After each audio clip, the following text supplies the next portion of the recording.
Now, have you guys also noticed the fact that games haven't felt the same recently? And I think it's to do with a bunch of things that have happened over the years. You know, games used to be that you would buy it and then you would play it and then you would finish the game and then remember everything that happened. Whereas these days, you just have, you play the game, but then it's such a long storyline, or like they've added so much stuff to the game that you don't really remember as much about the game. And the moment that a game becomes a service, the goal changes. Like, for instance, when you have the new games that have like battle passes or like the pay to win stuff, like it's just not really that fun.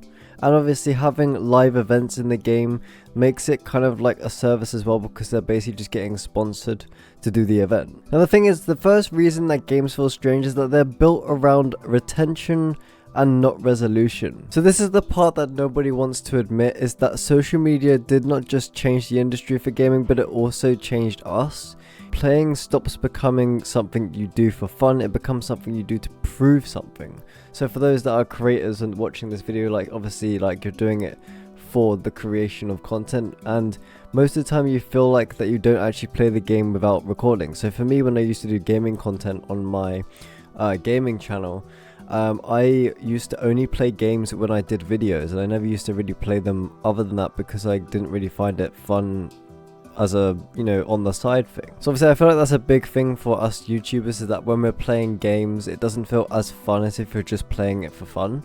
Obviously YouTube is fun for me and I do enjoy it, so playing Minecraft and stuff like that is not a problem for me, but I don't really play Minecraft that much other than making these videos. Now the thing is, it feels very complicated with games, because obviously the games that have been made recently, and obviously the past 10 years or so, have been mainly made as a business model rather than a product for the consumers to play.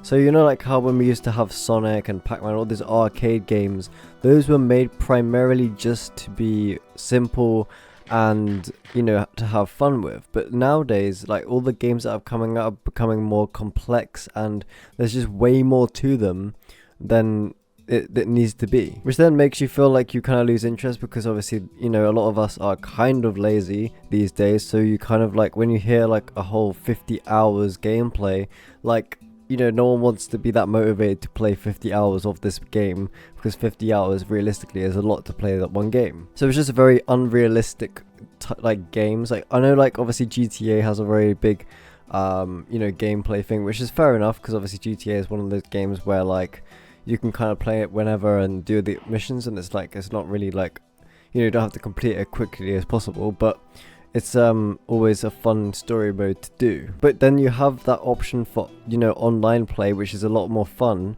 than the story mode. So that game works well because you have two options, whereas if it was just story mode, I feel like the game wouldn't have taken off as well. Now the thing is, games these days aren't the main thing anymore. It used to just be that the game would be the thing, but nowadays we have like other main products, which is like the updates and the engagement that they get from the players and the brand behind the game and everything like that. It's just like a whole business model rather than just a generic gaming thing. So the thing is, has social media ruined games? Now I don't think so by itself, but it absolutely has pushed games towards constant engagement, constant comparison, constant outrage, and constant monetization. So if you want games to feel more normal again, here's a few things that can help.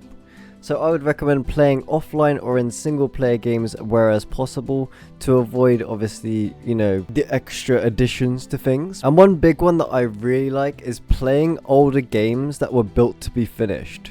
That is a good one. Now obviously Minecraft, you don't have to finish the game, but it's a very different thing from what I just said. So, but games that are built to be finished, such as arcade games. There's a bunch of other story mode games that I can't think of right now, but there are some games that have been made just for you to be played and to be finished. Now I also think that social media has a big part of this in terms of making our attention spans worse. Now for me, I know for a fact that with Minecraft it takes me a while to get into the game, because obviously your attention span is so bad from social media that you're kind of bored straight away, and I feel that so much. Like, I really struggle these days to come up with ideas on what to do for this world right now.